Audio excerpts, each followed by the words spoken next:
हमारा ऊंचा गढ़ है। सेनाओं का यहोवा हमारे संग संग है। याकूब का परमेश्वर हमारा ऊंचा गढ़ है।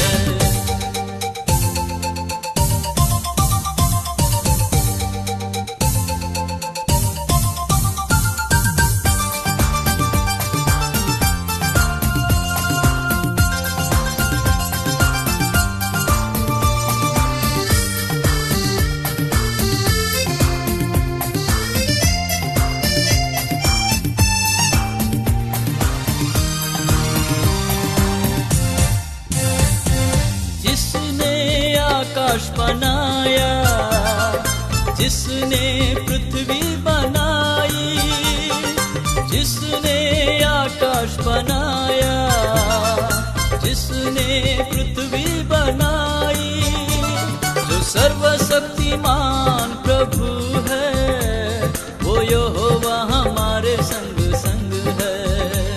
जो सर्वशक्तिमान प्रभु है, वो यहोवा हमारे संग संग है। सेनाओं का यहोवा हमारे संग संग है। याकूब का परमेश्वर हमारा ऊंचा गढ़ है। सेनाओं का यहोवा हमारे संग संग है। याकूब का परमेश्वर हमारा ऊंचा गढ़ है।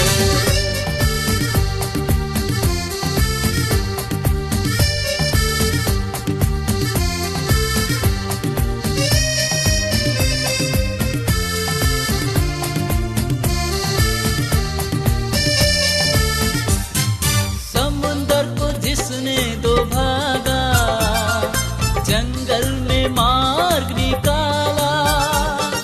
समुंदर को जिसने दो भागा, जंगल में मार्ग निकाला।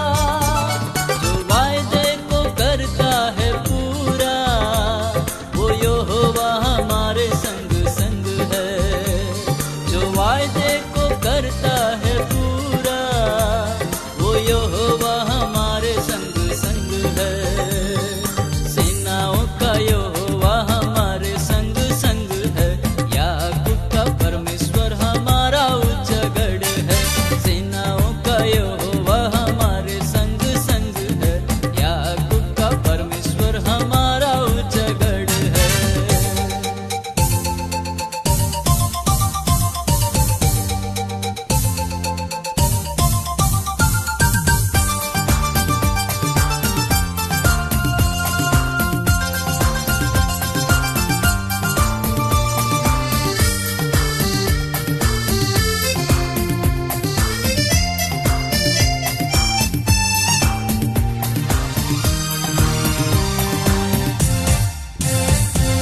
लाजर को जिसने जिलाया, जक्कई को जिसने बचाया।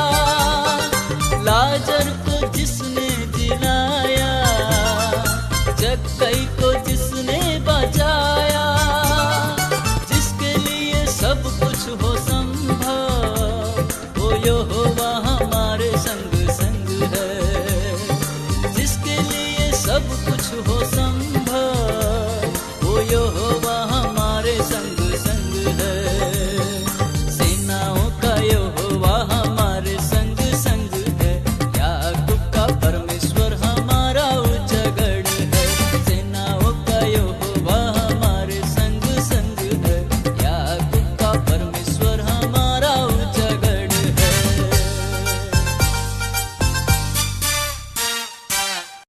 प्रिय बंधू भगिनींनो, आज रविवार 8 ऑगस्ट 2021 आजच्या ह्या प्रभुवारी आज आपण देवाची उपासना भक्ती प्रार्थना करण्यासाठी एकत्रित झालेलो आहोत. आजच्या भक्तीसाठी आपण सुरुवात करूया. अहो सर्व राष्ट्रांनो परमेश्वराचे स्तवन करा. अहो सर्व लोकांनो त्याचे स्तवन करा, कारण त्याची दया आम्हावर विपुल झाली आहे आणि परमेश्वराचे सत्य सनातन आहे. परमेश्वराचे स्तवन करा. परमेश्वराचे उपकार स्मरण करा. तो चांगला आहे, त्याची दया सनातन आहे. प्रार्थना करूया. आमच्या जीवन स्वर्गीय देव बाप्पा, आजच्या या रविवारच्या उत्तम दिवसाबद्दल, प्रभुवाराबद्दल आम्ही तुला धन्यवाद देतो, उपकार स्तुती करीतो. पित्या परमेश्वरा, लॉकडाऊन असल्यामुळे आम्ही घरात बसूनच पुन्हा एकदा तुझी उपासना आत्म्यानं खरीपणानं करण्यासाठी लहान तो प्रियजन एकत्रित झालेलो आहोत. आम्हा सर्वांच्यावर तुझा आशीर्वाद असू दे. आजची भक्ती प्रार्थना सुरुवातीपासून शेवटपर्यंत देवबापा तू आशीर्वादाची कर. भक्तीमध्ये सहभागी झालेल्या सर्व लहान थोर प्रियजनांचं सहाय्य कर. जे गीते गातील, स्तोत्रे वाचतील, त्याचप्रमाणे देवबापा जे प्रार्थना करतील आणि देवाचं वचन सांगणार आम्हा सर्वांचं देवबापा तू सहाय्य कर अशी आग्रहाची विनंती करीतो. देवबापा इथंपर्यंत आमचा सांभाळ केला, अन्न वस्त्र हवा पाणी लागणाऱ्या लहान मोठ्या गोष्टी पुरवल्या. महापुरातून आणि कोरोना महामारीतूनही आमचा बचाव करून आम्हाला सुखरूप ठेविलं, आमचं संरक्षण केलं. याबद्दल देवबापा आम्ही तुझे आभार मानतो. उपकार स्तुतीच्या अंतःकरणाने आजची प्रार्थना आम्ही सुरू करीत असताना देवबापा तू सहाय्य कर, आम्हा सर्वांना तू आशीर्वादित कर. येशू ख्रिस्ता प्रित्यर्थ विनंती केलं नाही बाप्पा. आमीन आमीन आमीन. प्रिय बंधू भगिनींनो, उपासना संगीतातील गीत नंबर 235 या प्रसंगी आपण सर्वजण मिळून गाऊया. उपासना संगीतातील गीत नंबर 235, ख्रिस्त भक्ती विन जिने व्यर्थ ते खरे. ख्रिस्त भक्ती विन जिने व्यर्थ ते खरे. ख्रिस्त भक्ती विन जिने व्यर्थ ते खरे. दार तार नाशी नाही, दार तार नाशी नाही, जगी दुसरे. ख्रिस्त भक्ती विन जिने व्यर्थ ते खरे. सुंदर रूप विद्याधन कीर्ती मिळविली, आत्महिता काय तुवा सोय पाहिली. मुख्य गोष्ट तीच सदा चुकून राहिली. परलोकी कोण तुझा, परलोकी कोण तुझा, पाही बाबरे. ख्रिस्त भक्ती विन जिने व्यर्थ ते खरे. बाळपणी खेळण्यात मौज वाटती, अन्न वस्त्र पुरवी बाप नाही तुटती. कंठ्यासी पेच हाती कडी दाटती. या परिवय जात असे, या परिवय जात असे, नाही सोय रे. ख्रिस्त भक्ती विन जिने व्यर्थ ते खरे. तरुणपणी कांत सूत लोभ सुटला, विषय भरे धुंद सदा मोह दाटला. अमर जगी मीच असा गर्व वाटला. गेल्यावर वय मगते, गेल्यावर वय मगते, बुद्धी न स्फुरे. ख्रिस्त भक्ती विन जिने व्यर्थ ते खरे. रुद दशा बिकट अशा पाठी लागली, केश शुभ्र गलित तनु शक्ती वेचली. येशूची कास आस चित्ती राहिली, सत्याचा शोध करी, सत्याचा शोध करी, सत्पती फिरे. ख्रिस्त भक्ती विन जिने व्यर्थ ते खरे. प्रिय बंधू भगिनींनो, आपण एकत्रित मिळून प्रेषितांचा मतांगीकार म्हणूया.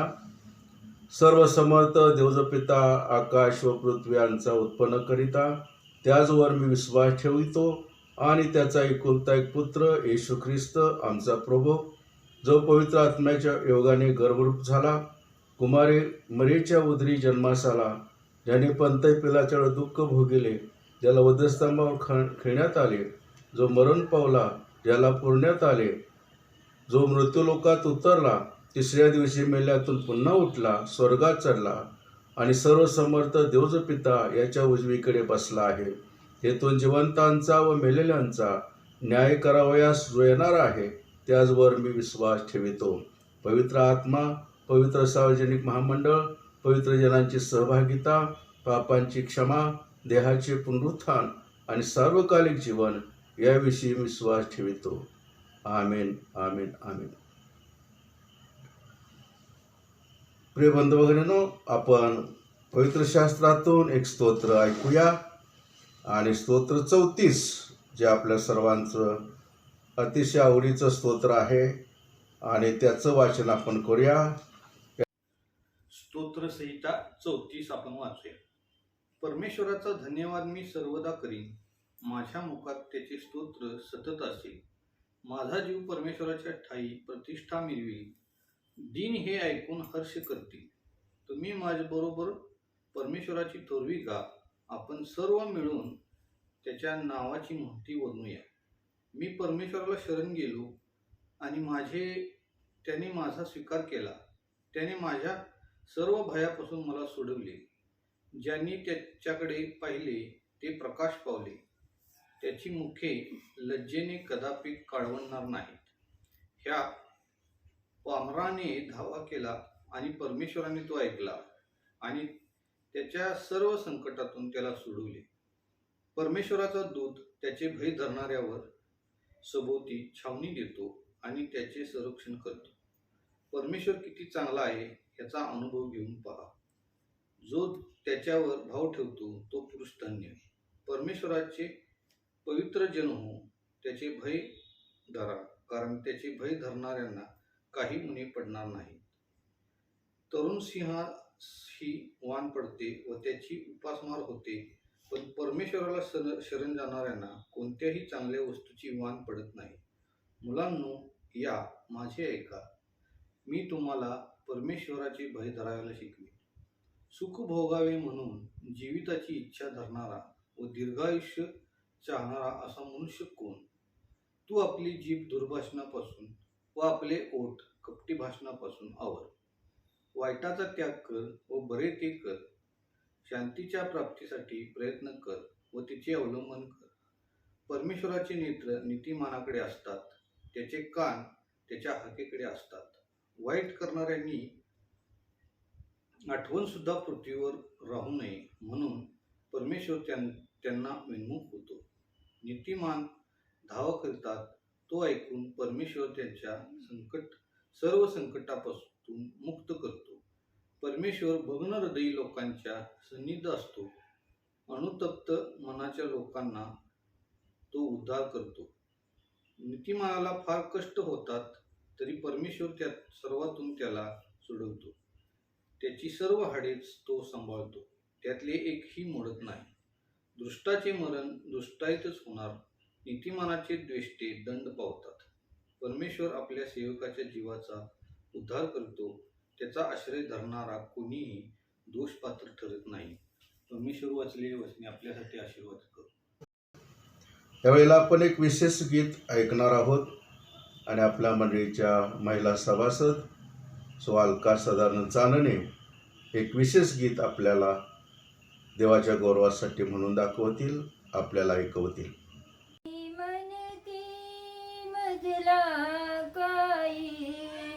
कोणी म्हणती मजला काही, मी बसलो प्रभूच्या पायी, मी बसलो प्रभूच्या पायी.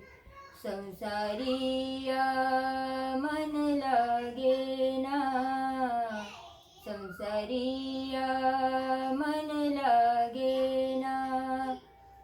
कामधंदाई काही सुचेना कामधंदाई काही सुचेना जीवन माझे काय झाले जीवन माझे काय झाले मी बसलो प्रभूच्या पायी मी बसलो प्रभूच्या पायी कोणी म्हणती मजला काही कोणी म्हणती मजला काही मी बसलो प्रभूच्या पायी संसाराच्या यादे करिता संसाराच्या यादे करिता प्रभुनामाचा विसर पडता प्रभुनामाचा विसर पडता जीवन माझे भटकत राही जीवन माझे भटकत राही मी बसलो प्रभूच्या पायी मी बसलो प्रभूच्या पायी मी बसलो प्रभूच्या पायी स्वालकाताई चांदणे यांचे मी आभार मानितो, त्यांना धन्यवाद देतो, अभिनंदनही करीतो की सुंदर गीत गायलं. गाणं गायण्याचा चांगल्या प्रकारचा आशीर्वाद देवबापानं कृपादान त्यांना देऊ केलेला आहे. धन्यवाद. प्रिय बंधू भगिनींनो, आपण मध्यस्थीची प्रार्थना करूया. प्रार्थना करू आपण.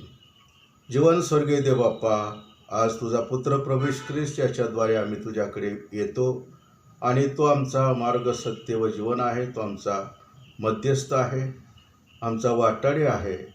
आणि देवबाप्पा, आमच्या विनंत्या, आमचं गाराणं, आमचं म्हणणं, आमच्या प्रार्थना तुला सादर करणारा आमचा खरा मित्र आहे. त्या येशूच्याद्वारे तुझ्याकडे येतो आणि विनंती करीतो की आम्हा सर्वांच्यावर देवबाप्पा तुझा आशीर्वाद असू दे.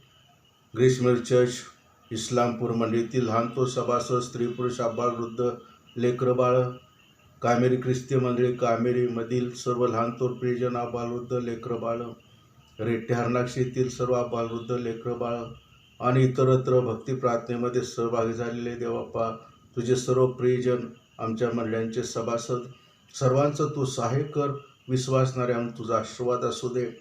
या कठीण दिवसामध्ये वाटचाल करीत असताना देवबाप्पा, आग्रहाची कळकळीची विनंती आहे की कोरोना महामारी ही जगातून, भारत देशातून, महाराष्ट्र राज्यातून, आमच्या कोल्हापूर, सांगली, सातारा, रत्नागिरी आणि पालघर, जिथं जिथं प्रादुर्भाव अजून ज्यादा आहे, इथून नष्ट होऊ दे आणि सुरळीत सर्व कामकाज देवबाप्पा अगदी लहान लेकरांच्या पासून ते मोठ्यांपर्यंत सुरू राहू दे. लेकरांची शाळा, कॉलेजेस सुरू होऊ दे. देवबाप्पा, प्रत्येकाचं कामकाज चालू राहू दे. दळणवळण येणारा परमेश्वराचा प्रवास करण्यासाठी जो मार्ग आहे तो सदैव खुला राहू दे. ट्रेन सुरू होऊ देत, अशा आग्रहाची विनंती करीतो. पित्या परमेश्वरा, अनेक लोक या कोरोना महामारीमुळं मृत्यू पावलेले आहेत. अनेक जण दुःखी आहेत. त्या दुःखामध्ये सर्वांचं तू सांत्वन कर. देवबाप्पा, जे बाधित झालेले आहेत त्यांना तू बरं कर. आणि देवबाप्पा, जे आरोग्यदायी आहेत त्यांना या रोगाची, महामारीची बाधा होऊ नये यासाठी देवबाप्पा तू सहाय्य कर. देवबाप्पा, त्याचप्रमाणे महापुरामुळं अनेकांच्या घरांची नुकसानं झालेली आहेत. अनेकांच्या घरामध्ये पाणी शिरून मालमत्तेचं नुकसान झालेलं आहे, जीवितहानी झालेली आहे, वित्तहानी झालेली आहे. अशा ठिकाणी परमेश्वरा, सर्वांची काळजी तू घे. आमचे रेट्टे हरणाक्ष विश्वासणारे लोक आणि गावातील सर्वांच्या घरामध्ये पाणी शिरलं, त्यांना दुसरीकडे स्थलांतरित व्हावं लागलं. देवबाप्पा, त्यांची तू काळजी घे. त्यांचा कायमचा बंदोबस्त व्हावा यासाठी देवबाप्पा, त्यांना दुसरीकडे राहण्यासाठी, घरं बांधून राहण्यासाठी सरकारकडून मदत मिळू दे. आमच्या मिशन संस्थाकडून मदत परमेश्वरा मिळू दे अशी विनंती करीतो. त्याचप्रमाणे कामेरी ते परमेश्वरा, शेतीची परमेश्वरा फारच हानी झालेली आहे. महापुरामुळं ओळं वडे वाहून गेल्यामुळे शेतीचे बांध आणि शेतीच्या शेती वाहून गेलेली आहे. ज्या परिजनाचं नुकसान झालेलं आहे त्यांना भरपाई मिळू दे देवप्पा. सर्व काही चांगलं घडावे यासाठी सहाय्य होऊ दे. पुन्हा देवप्पा अशी महामारी येऊ नये आणि महापूर येऊ नये यासाठी देवप्पा सहाय्य कर अशा आग्रहाची विनंती करीतो. देवप्पा पोटाच्या आजारामुळं डोकेदुखी, ताप, सर्दी, खोकला, डायरिया, इतर लहान मोठ्या आजारानं जे आजारी आहेत त्यांना तू बरं कर देवप्पा. आरोग्य शक्ती सामर्थ्य तू दे. वृद्धापकाळामध्ये अशक्तपणा अनेक वृद्ध माता पितांना आलेला आहे, त्यांना व्याधीमुक्त कर. शक्ती सामर्थ्य आरोग्य तू दे देवप्पा. शबनम हसन शेख यांची आई आवटे भाभी आजारी आहे देवप्पा. त्यांच्या हातापायात बळ शक्ती नाही. दया कर देवप्पा. त्यांना आरोग्य लाभू दे. त्यांना आत्म्याचा स्पर्श कर.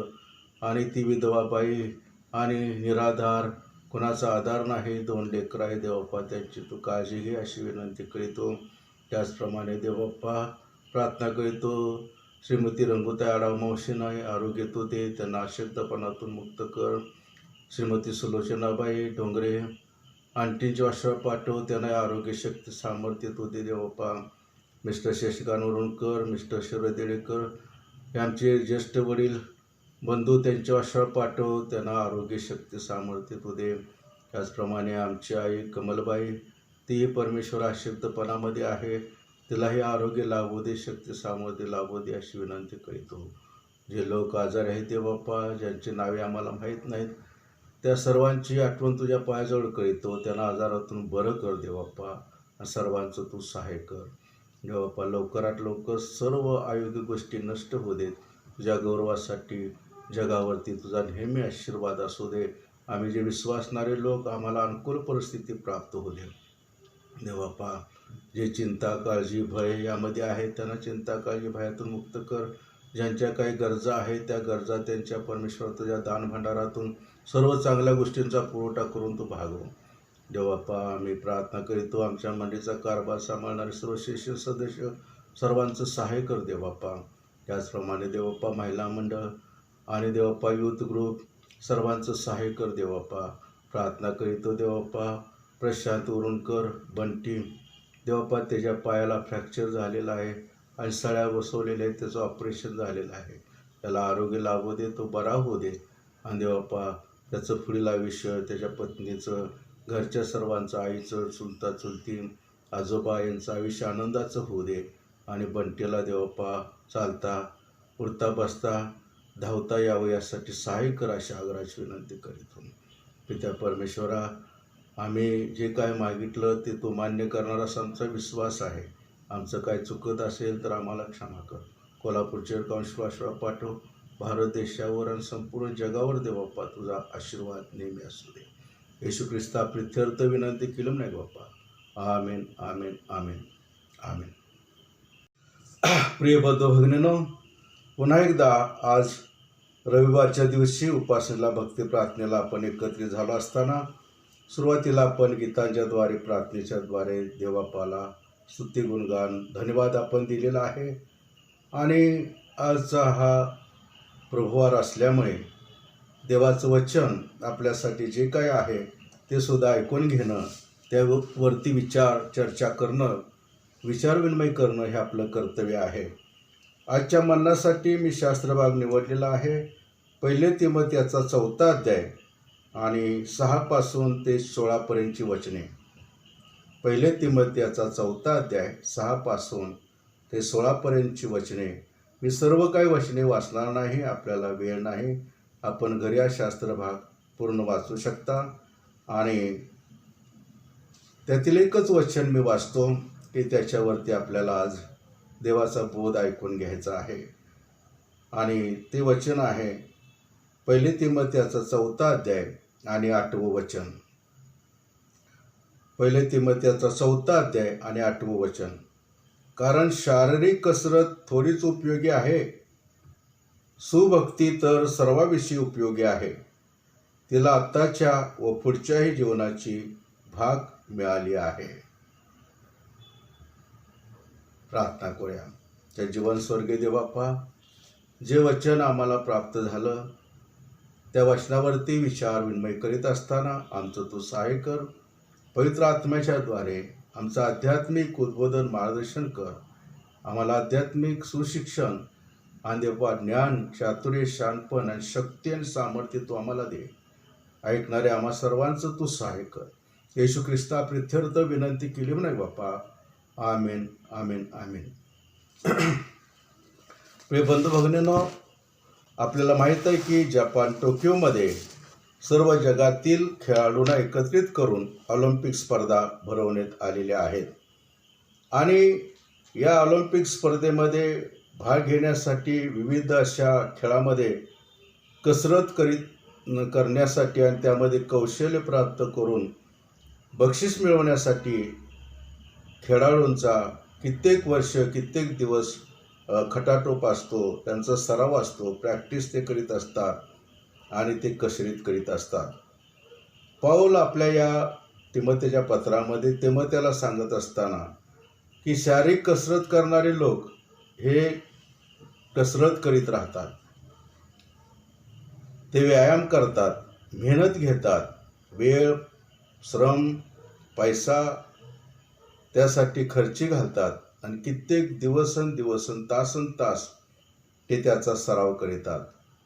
शारीरिक अशा प्रकारचं कौशल्य प्राप्त करून घेण्यासाठी किंबहुना ते कौशल्य प्राप्त झाल्यानंतर स्पर्धेमध्ये भाग घेण्यासाठी, पात्र ठरण्यासाठी आणि स्पर्धेमध्ये पात्र ठरल्यानंतर बक्षीस मिळवण्यासाठी, पारितोषिक मिळवण्यासाठी हे सगळे खेळाडू प्रयत्न करीत असतात. आणि पौल म्हणतो की जगिक मुकुट मिळवण्यासाठी हे लोक धावतात, कसरत करतात, परंतु प्रयत्न करतात. आम्हाला तर सार्वकालिक जीवनाचा मुकुट मिळावा यासाठी आम्हाला कसरत करायची आहे. त्यासाठीच आपल्याला जीवनामध्ये धावायचं आहे. त्यासाठीच आपल्याला सराव आणि प्रॅक्टिस करायची आहे. त्यासाठीच आपल्या दिवसातले बरेच तास आणि महिन्यातले बरेच दिवस आणि वर्षातील बरेच महिने किंवा त्यासाठीच आपण सदैव प्रयत्नशील राहणं हे फार महत्त्वाचं आहे. आणि ती कसरत म्हणजे काय आहे तर सुभक्तीची कसरत. 1 तिमोथेय 4 अध्याय 8 वचन आपण वाचलं.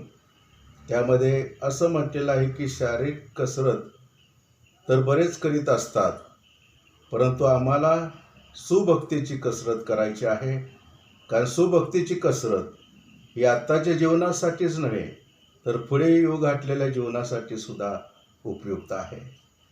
आणि सुभक्ती ही आपण आणि देव आणि इतर लोक यांच्याशी जोडलेली आहे. यामध्ये केवळ आपण आणि देव आहे असं नाही, तर इतर लोकसुद्धा त्या सुभक्तीमध्ये आहेत. कसे आहेत ते 5 मुद्द्यांमध्ये मला आपल्याला आज सांगायचं आहे. प्रिय बंधू भगिनींनो, की जे स्तोत्र वाचलं 34, त्यामध्ये काय म्हटलेलं आहे? स्तोत्रकर्ता म्हणतो की मी परमेश्वराला शरण गेलो आणि त्याने माझे ऐकले. मी त्याचा धावा केला आणि त्यानं मला माझ्या सर्व भयातून मुक्त केले, मला सोडविले. परमेश्वराचा धन्यवाद मी सर्वदा करीन, माझ्या मुखात त्याचे स्तवन सतत असेल. बघा, जो मनुष्य परमेश्वराला शरण गेलेला असतो तो मनुष्य नेहमी परमेश्वराचा आणि देवाचाच विचार करतो. आपल्याला येशू ख्रिस्तानं सांगितले की लहान बालकाचं सारखे झाल्याशिवाय कोणाचाही स्वर्गाच्या राज्यामध्ये प्रवेश होणार नाही. का तर लहान बालकांच्या अनेक गोष्टी आहेत, पण त्यातील एक गोष्ट महत्त्वाची आहे की लहान बालकं हे आपल्या आईवडिलाच्या कुशीत जातात आणि मग कुशीत गेल्यानंतर त्यांना खूप हायसं वाटतं, बरं वाटतं, धोका कुठलाच वाटत नाही. तिथं त्या आईच्या वडिलाच्या कुशीमध्ये त्यांना संरक्षण वाटतं, सुरक्षित वाटतं आणि तिथं त्यांना झोपही मिळते, विसावाही मिळतो. असं ते आश्रयाचं ठिकाण आहे. म्हणून आपण देवाच्या दृष्टिकोनातून वयानं जरी शारीरिक मोठे झालो असलो तरी बालक आहोत प्रिय बंधू भगिनींनो.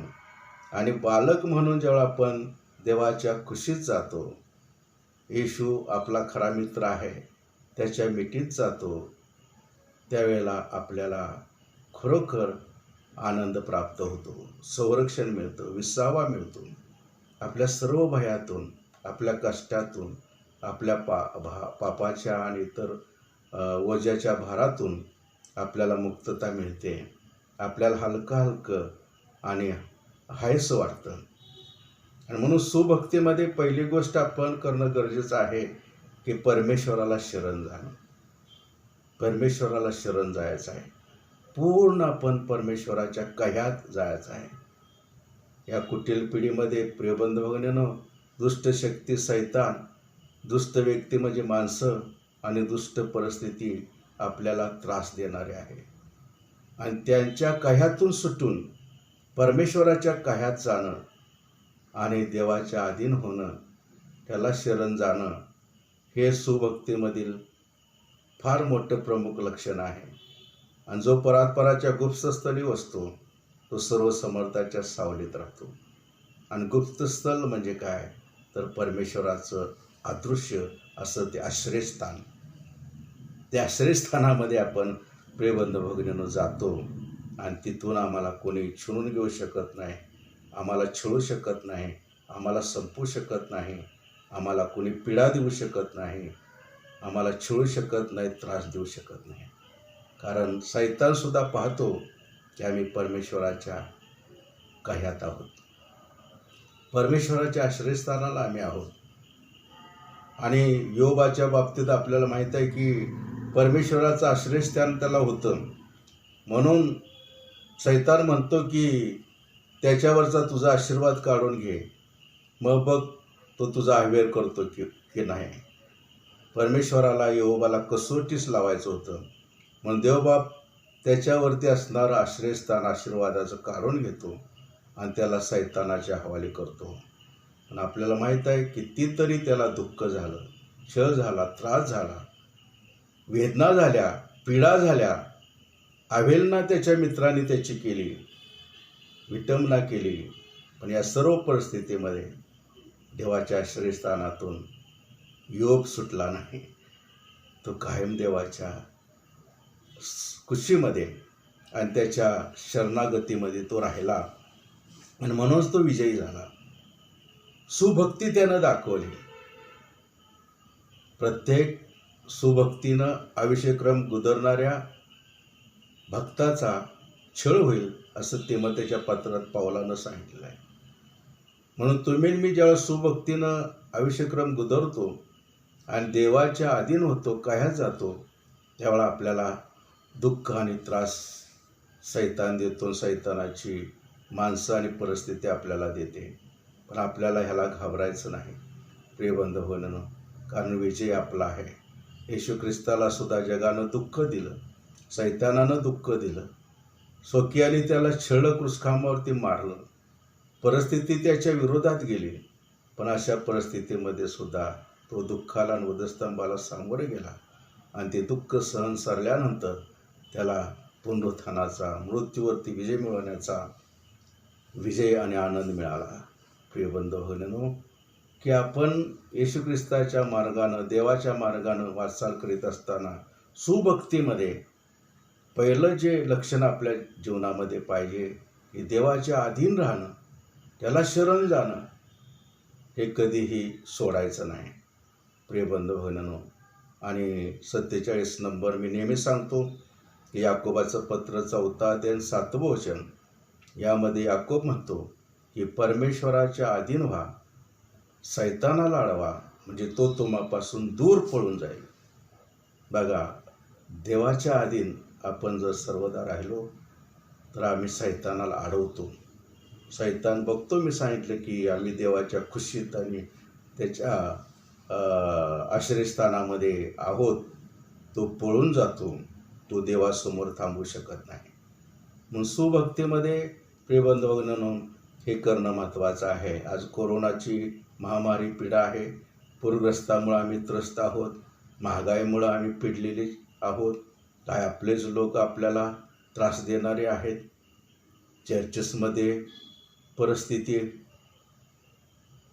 खूपच हवालदिल आहे, संस्थांमध्ये आहे. परिस्थिती आणि लोक वेगवेगळ्या मार्गानं त्रास देणारे आहेत. परिस्थिती त्रास देणारे आहे. सैतान तर देवाच्या लोकांना कशा प्रकारे संपवता येईल आणि त्यांना गिळंकृत करता येईल यासाठी सदैव सिंहासारखा जबडा पसरून तो शोधित फिरत आहे, हिंडत आहे. आम्ही मात्र देवाच्या आश्रयस्थानामध्ये असायला हवं. सुभक्तीमध्ये देवाच्या अधीन होणं ही पहिली गोष्ट आहे. दुसरी गोष्ट आपल्याला सुभक्तीमध्ये करायची आहे आणि ती म्हणजे इफिसियचा 5वा अध्याय आणि 18 आणि 19 वचनामध्ये आपल्याला सांगितलेलं आहे. इफिसियस पत्र 5वा अध्याय 18 आणि 19 वचनामध्ये दुसरी गोष्ट आपल्याला करायची आहे. ती कोणती आहे? तर द्राक्षारसाने मस्त होऊ नका, कारण द्राक्षारसात बेतालपणा आहे. आत्म्यामध्ये परिपूर्ण व्हा. स्तोत्रे, गीते, आध्यात्मिक प्रबंध एकमेकांना म्हणून दाखवा आणि आपल्या अंतःकरणामध्ये प्रभूला गायनवादन करा. होय प्रिय बंधूंनो, सुभक्तीमध्ये हे फार महत्त्वाचं आहे. एक गोष्ट टाळायची आहे आणि बऱ्याच गोष्टी करायच्या आहेत. द्राक्षारसानं मस्त होऊ नका. द्राक्षारस म्हणजे जगाचा बेतालपणा दाखवणारं हे पेय आहे किंवा चिन्ह आहे की ज्यामध्ये जगाची धुंदी आहे, मस्ती आहे, ज्याच्यामध्ये जगातील लोक एन्जॉय करायला लागलेले आहेत, ज्याने आपली शरीरं आणि मनं अशा व्यसनाला आणि क्षणभंगूर करमणुकीला आणि आनंदाला दिलेली आहेत. अशा गोष्टी तुम्ही करू नका, कारण जग त्या गोष्टीमध्ये नाश होणार आहे. दारूबाजी, संसाराची पुशारकी, डोळ्याची वासना आणि देहाची वासना आणि इतर ज्या गोष्टी सांगितलेल्या आहेत पवित्र शास्त्रामध्ये, जारकर्म वगैरे, याच्यामध्ये लोक आज गुंतलेले आहेत. त्यांना गुंतायच ते गुंतू द्या, परंतु तुम्ही मात्र त्यामध्ये गुंतू नका. त्यानं बेताल होऊ नका. ताल नसलेले लोक, देवामध्ये नसलेले लोक, आत्म्यामध्ये नसलेले लोक तुम्ही असू नका, असं आपल्याला सांगितलेलं आहे. सुभक्तीमध्ये या गोष्टी आपल्याला टाळायच्या आहेत. प्रिय बंधूंनो, या गोष्टी टाळायच्या आहेत. इतर जगातील लोकांच्यामध्ये आणि आपल्यामध्ये काय फरक आहे? तर इतर लोक हे पापी आहेत, आम्हीही पापी आहोत. ही समानता आहे पापाची, परंतु फरक काय आहे? तर आम्ही क्षमा पावलेले लोक आहोत. ख्रिस्ती विश्वासणारे लोक, आम्ही क्षमा पावलेले लोक आहोत. येशू ख्रिस्ताच्याद्वारे आमच्या पापांची क्षमा मिळालेली, आम्ही तारण पावलेले लोक आहोत, मुक्ती पावलेले लोक आहोत, क्षमा मिळालेले लोक आहोत. म्हणून इतरांपासून आम्ही वेगळे आहोत. म्हणून जग काय करतं आणि जगातील लोक काय करतात ते आम्ही करायचं नाही. बरेच ख्रिस्ती लोक हे विसरलेले आहेत. येशू ख्रिस्ताच्या निष्पाप निष्कलंक पवित्र रक्तानं तुम्हाला आणि मला शुद्ध करून आमच्या पापाची क्षमा करून आम्हाला तारण पावलेले लोक बनवलेलं आहे. आणि म्हणून ख्रिस्ती असून सुद्धा, नामधारी ख्रिस्ती असणारे लोक बरेच आहेत की त्यांना तारण, मुक्ती, पापक्षमा अजूनही मिळालेली नाही. पण आम्हाला ज्यांना पापक्षमा मिळालेल्या आहे, ज्यांचा पूर्णपणे ठाम विश्वास आणि त्यानुसार एकनिष्ठता झालेली आहे येशूशी, देवाशी, पवित्र आत्म्याशी आणि त्याच्या वचनाशी, ते लोक हे या बेतालपणामध्ये राहणार नाहीत. दारूबाजीपणे द्राक्षरसाने मस्त होऊ नका, तर आत्म्यामध्ये परिपूर्ण व्हा. स्तोत्रे, गीते, आध्यात्मिक प्रबंध एकमेकाला म्हणून दाखवा आणि आपल्या अंतःकरणामध्ये प्रभूला गायन वादन करा. बघा, यात गीते आहे, स्तोत्रे आहेत आणि संगीत आहे, वाद्य वाजवणं आहे, स्तुती आराधना आहे आणि सुभक्तीचं हे एक लक्षण आहे. जे लोक यामध्ये असतात, मला तर असं म्हणायचं आहे, जगात हार्मोनियम नाही, त्यांनी इतर गोष्टीकडे पैसा न खर्च करता हार्मोनियम खरेदी करावी. ढोलक नसेल, ढोलक खरेदी करावं. वाद्य नसेल तर वाद्य मुला लेकरांसाठी सर्वांसाठी खरेदी करावं. गिटार खरेदी करावं. मुलांना देवाची गाणी वाद्यावरती, संगीतमय तालावरती वाजवण्यासाठी हे साहित्य उपलब्ध करून द्यावं. चर्चमध्ये सुद्धा, मंदिरात साहित्य उपलब्ध करून द्यावं. ज्या ठिकाणी सूर नाही, ताल नाही, लय नाही, जिथं संगीत नाही, जिथं वाद्य वाजवलं जात नाही, तिथं सुभक्ती ही निरागस आहे, निराधार आहे. त्याला काय आधार नाही. तिथं देवाचा आधार नसलेली अशी ती भक्ती होऊ शकते. आणि ज्या ठिकाणी देवाला काही स्थान नाही अशी पोकळ जगिक भक्ती होऊ शकते. आणि म्हणून प्रियबंधू भगिनींनो, की घरामध्ये सुद्धा आणि मंदिरामध्ये सुद्धा आपल्याला गाणी गाण्यासाठी आणि वाद्य वाजवण्यासाठी सर्व सुविधा उपलब्ध हव्या.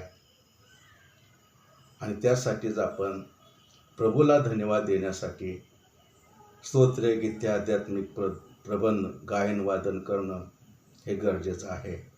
स्तोत्र 119 आणि 97व्या वचनापासून ते 103 वचनापर्यंत जर वाचलं तर त्यामध्ये स्तोत्रकर्ता म्हणतो, आहा हा, तुझे शास्त्र मला किती प्रिय आहे. ह्याच्यावरती कितीतरी गाणी आहेत जे आम्ही म्हणतो. प्रियबंधूंनो, मी न करावे विरुद्ध तुझिया, पातक माझ्या मनी जरी, मनात माझ्या वचन तुझे हे जपून ठेविले आजवरी. मधाच्या रुचीपेक्षा देवाचे वचन किती गोड आहे मनुजा, आणि ज्यास हे वचन प्रिय आहे ते सुखी होतील सदा. आहा हा, तुझे शास्त्र मला किती प्रिय आहे आहे आहे. जीवनाला आधार, जिभेला किती अतिमधुर, मधापेक्षा अति गोडगोड. आज्ञा नियम पाळण्या, शुद्ध मनी जीवन जगण्या, तुझे शास्त्र मला शिकविते. हा हा हा, तुझे शास्त्र मला किती प्रिय आहे आहे आहे. हे तालावरती मी म्हणू शकतो, पण संदेश द्यायला लागलोय म्हणून मी गायलं नाही. परंतु आपल्याला आणि आपल्या मुलाबाळांना ही गाणी आली पाहिजेत. ही स्तोत्र गीतावरती, तालावरती, वाद्यावरती आपल्याला म्हणता आली पाहिजेत, वाजवता आली पाहिजेत. दावीद हा राजा होता, पण तंतुवाद्य त्याला वाजवता येत होतं, तरबेज होता.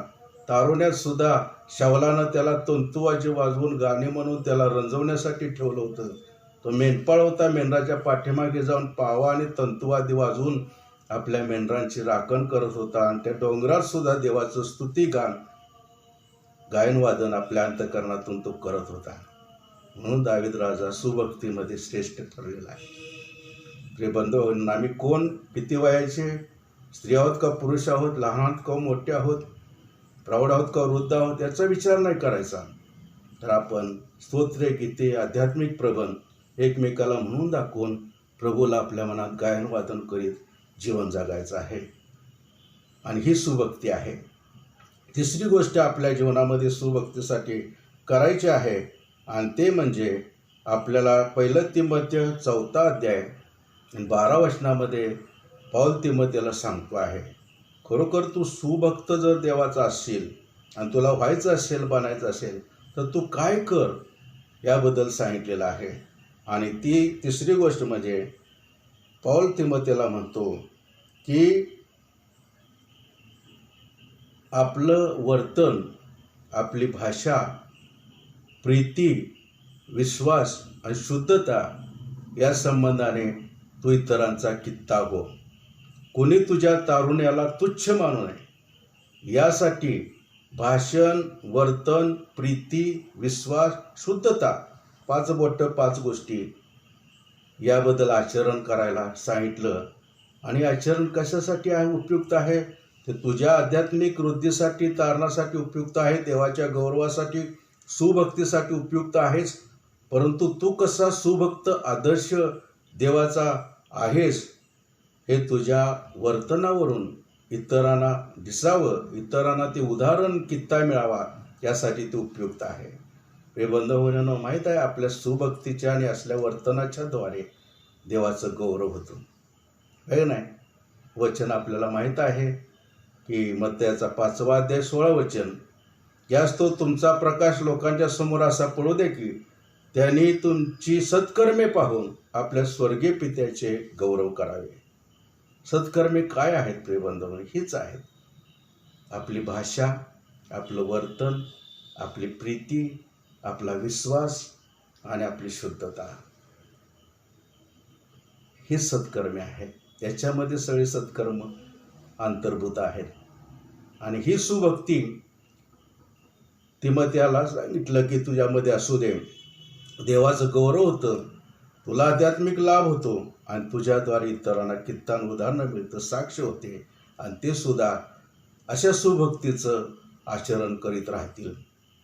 म्हणून ही सुभक्ती आहे प्रियबंधूंनो. बरंच काही बोलता येईल परंतु वेळ आपल्याला नाही. चौथी गोष्ट आपल्याला सुभक्तीमध्ये करायची आहे आणि ते आपल्याला पहिले तैशनिकरसपत्र 5वा अध्याय आणि 17 वचनामध्ये सांगितलेलं आहे. पहिले तैशनिकरसपत्र 5वा अध्याय 17 वचन काय सांगितलं आपल्याला? निरंतर प्रार्थना करा. निरंतर, अंतरखंड पडू देऊ नका. अखंडित प्रार्थना करा, निरंतर प्रार्थना करा. ते बिशप टॉड आहेत निग्रो, ते खूप जोरजोरात बोलतात आणि बोलताना त्यांचं अंगसुद्धा थरथरतं.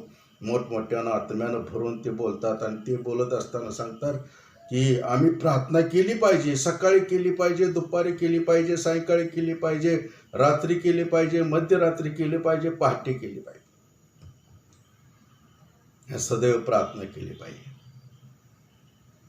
होय प्रियबंधूंनो, प्रार्थना केली पाहिजे.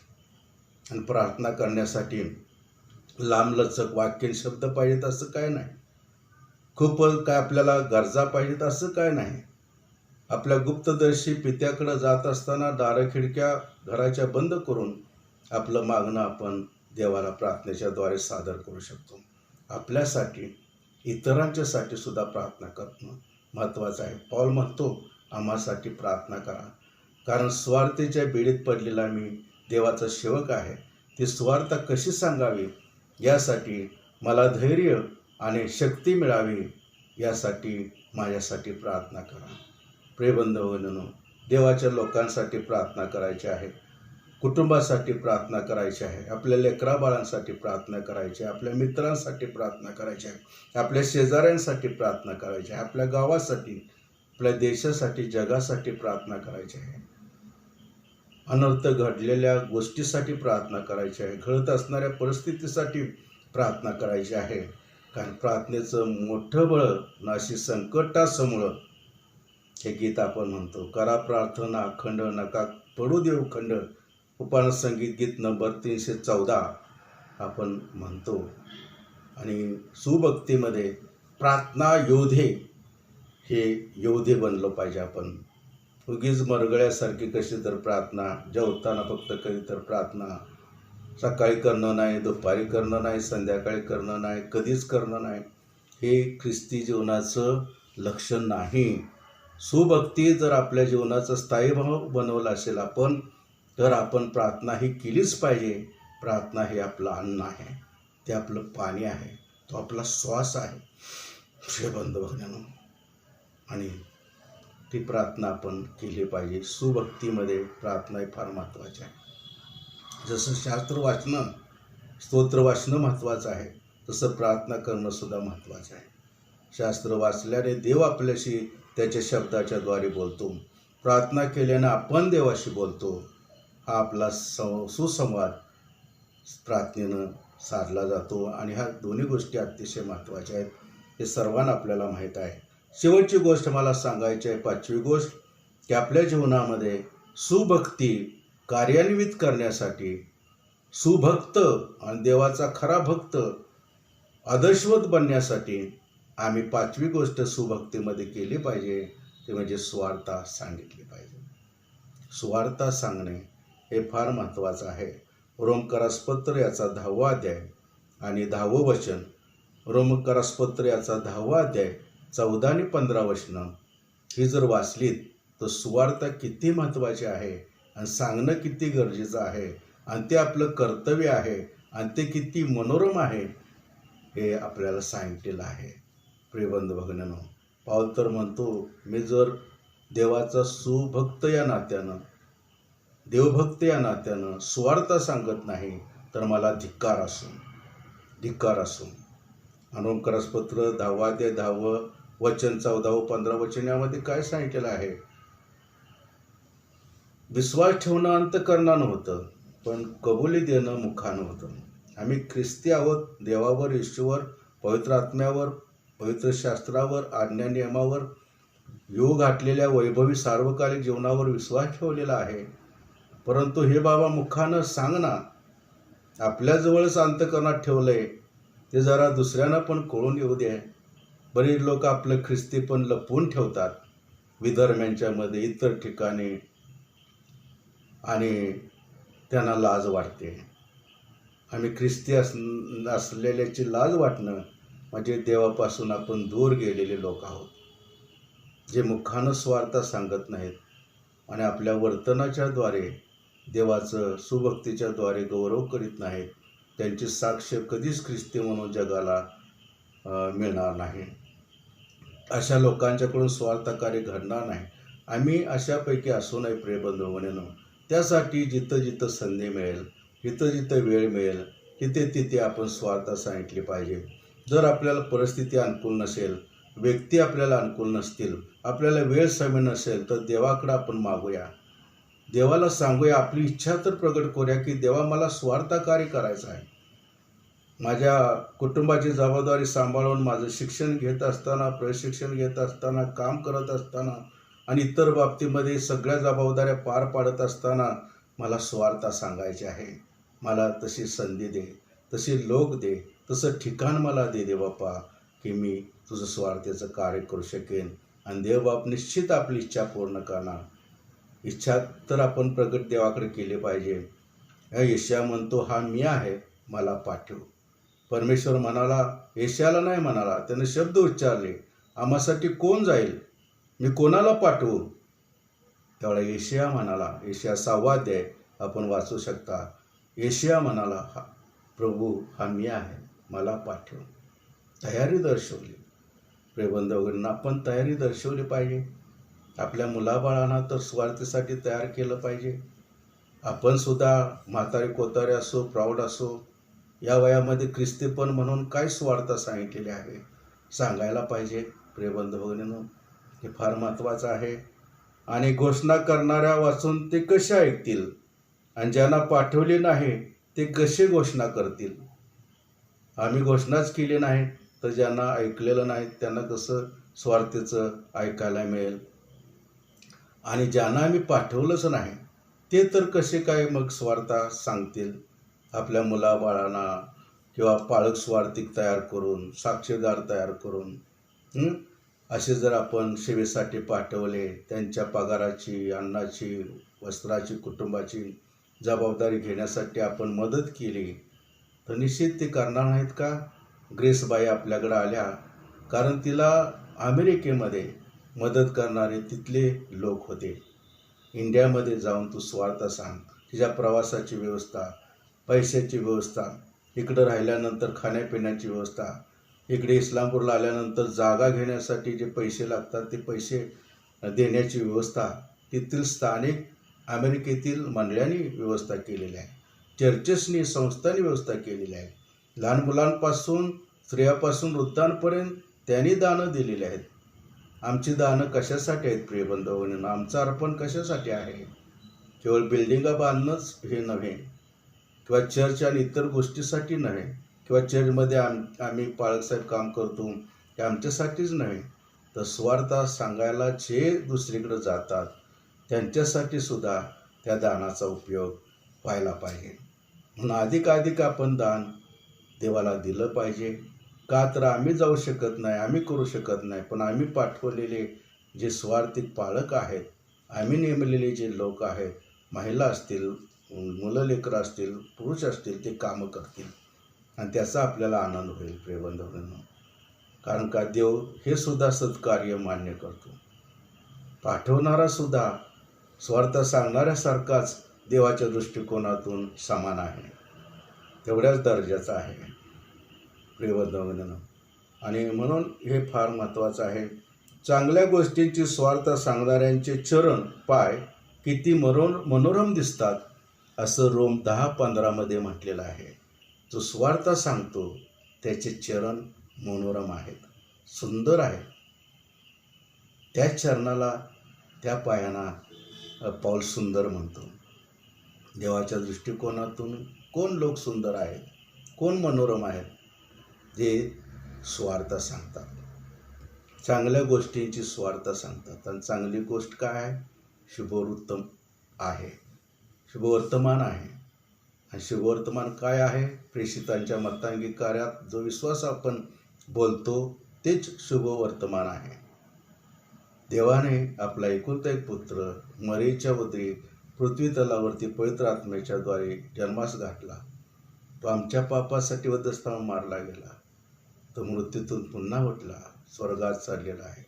पुन्हा तो येणार आहे आमचा न्याय करण्यासाठी आणि आम्हाला विश्वासणाऱ्या लोकांना, सुभक्तीमध्ये राहणाऱ्या लोकांना सार्वकालिक जीवनाचं बक्षीस आणि मुकुट देण्यासाठी येणार आहे. आणि म्हणून प्रिय बंधूंनो, जेव्हा पेत्र येशूला म्हणतो की आम्ही गुरुजी तुझ्यासाठी बायका, मुलं, बाळं, घरदार सोडलेलं आहे, आम्हाला काय मिळणार आहे? येशू म्हणाला की माझ्या राज्यामध्ये आता ज्यांनी सर्व काही सोडलेलं आहे त्यांना पुष्कळ त्या ठिकाणी आशीर्वाद स्वर्गामध्ये मिळणार आहेत. मुलं बाळं त्यांची त्यांना मिळतील, बायका त्यांच्या असतील त्यांना मिळेल, त्यांना भरपूर घरदार आणि राहायला जागा आणि काय जे आवश्यक आहे ते स्वर्गामध्ये मिळणार आहे. तिथं काही उन्हा असणार नाही.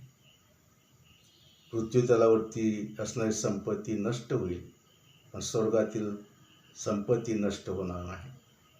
ते वैभवी राज्य, अनंतकालचं जीवन, स्वर्गीय वतन हे सुभक्तीनं जीवन जगणाऱ्या लोकांना बक्षीस म्हणून, पारितोषिक म्हणून देव येशू ख्रिस्ताच्या द्वारे, दिव्यदूतांच्या द्वारे देणार आहे. आणि म्हणून प्रिय बंधूंनो, सुभक्तीमध्ये राहणं हे ख्रिस्ती विश्वासणाऱ्यांचं आद्यस्थान आहे. आपल्याला सांगायला मला आनंद वाटतो की ख्रिस्ती हे नाव प्रथम अंत्योक्यामध्ये शिष्यांना मिळालं. आणि प्रेषितांची कृत्य 11वा अध्याय 26 वचन वाचलं तर त्यामध्ये म्हटलेलं आहे की ख्रिस्ती हे प्रथम नाव शिष्यांना अंत्योक्यामध्ये मिळाले. आणि कोण शिष्य गेले होते अंत्योक्यामध्ये? बर्नबा आणि पौल. प्रिय बंधूंनो, या शिष्यांनी तिथे जाऊन स्वार्थ सांगितली. आणि येशू ख्रिस्ताचे अनुयायी आहेत. ख्रिस्तासारखं अनुसरण करणारे, आचरण करणारे, शिकवण देणारे, सांगणारे, स्वार्थकार्य करणारे हे लोक आहेत. आणि हे आमच्यासाठी लाभदायक आहे. हे जाणून घेतल्यानंतर त्यांना ख्रिस्ती नाव मिळालेलं आहे. आम्हालाही ख्रिस्ती नाव मिळालं. मग ख्रिस्ती म्हणून आम्ही पौलासारखं, बर्नबासारखं स्वार्थ सांगतो का?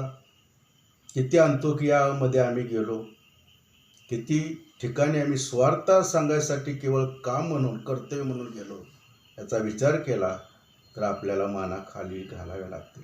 असो प्रिय बंधूंनो, सुभक्ती ही काय आहे आणि कशी ती आचरणामध्ये आणायची, आणि ख्रिस्ती म्हणून सुभक्तीमध्ये जीवन जगत असताना 5 गोष्टी कशा करायला पाहिजेत आणि कोणत्या गोष्टी टाळायला पाहिजेत आणि करायला पाहिजे, याबद्दल मी आपल्याला मार्गदर्शन केलं.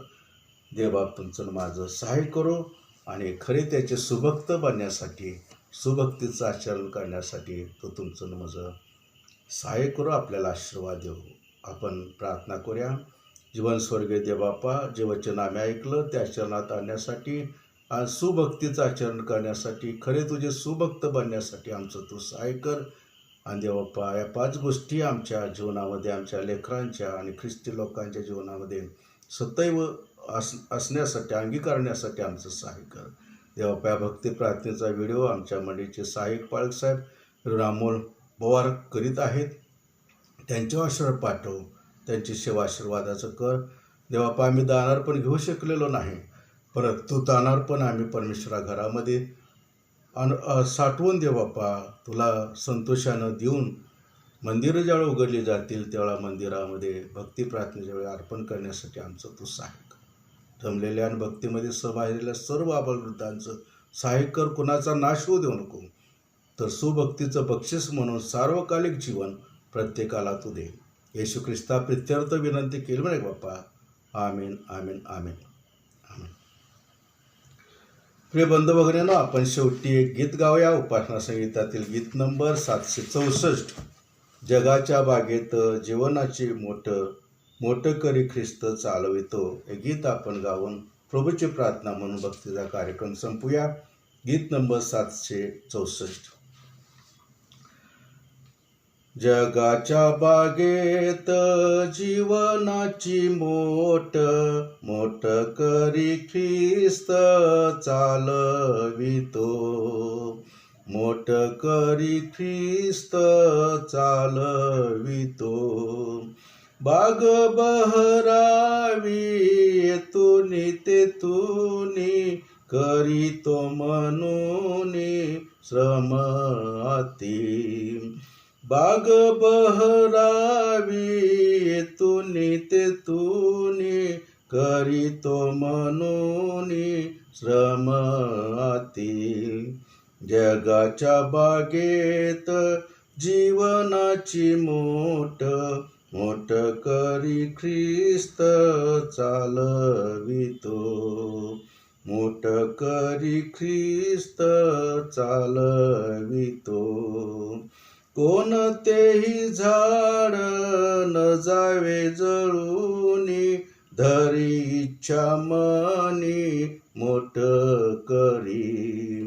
कोणतेही झाड न जावे जळूनी, धरी इच्छा मनी मोठ करी. जगाच्या बागेत जीवनाची मोठ मोठ करी ख्रिस्त चालवितो. वाफ्या वाफ्यातून न्यावया हे जल, दारुळे कुशल पाहिजेत. वाफ्या वाफ्यातून न्यावया हे जल, दारुळे कुशल पाहिजेत. जगाच्या बागेत जीवनाची मोठ मोठ करी ख्रिस्त चालवितो, मोठ करी ख्रिस्त चालवितो. वेळ नसल्यामुळे 3 चरण आपण म्हटलेले आहेत. प्रभूने शिकवलेली प्रार्थना म्हणून आशीर्वाद घेऊ. आमच्या स्वर्गातील बापा, तुझे नाम पवित्र मानले जाओ, तुझे राज्य येऊ, जसे स्वर्गात तसे पृथ्वीवर तुझ्या इच्छेप्रमाणे हो. आमची रोजची भाकर आज आम्हास दे, आणि जसे आम्ही आपल्या ऋण्यासरून सोडलेले आहेत तसे तो आमचे ऋण आम्हास सोड, आणि आम्हास परीक्षेत आणू नकोस, तर आम्हास वाईटापासून सोडू, कारण की राज्य, सामर्थ्य आणि गौरव सर्व काळ तुझीच आहेत. आमेन. आता देवज बाप्याची प्रीती, प्रवेश ख्रिस्ताची कृपा आणि पवित्र आत्म्याची सहभागिता आपणा सर्वांच्या बरोबर आता आणि सदा सर्व काळ असो. आमेन. ख्रिस्त पवित्र शांती सत्प्रीती ती शोभा सौंदर्य माझी या जीवनी, येशू पवित्र तू शुद्ध मज करी, तुझे सौंदर्य दिसो या जीवनी. आमेन. थँक्यू. धन्यवाद. आभार.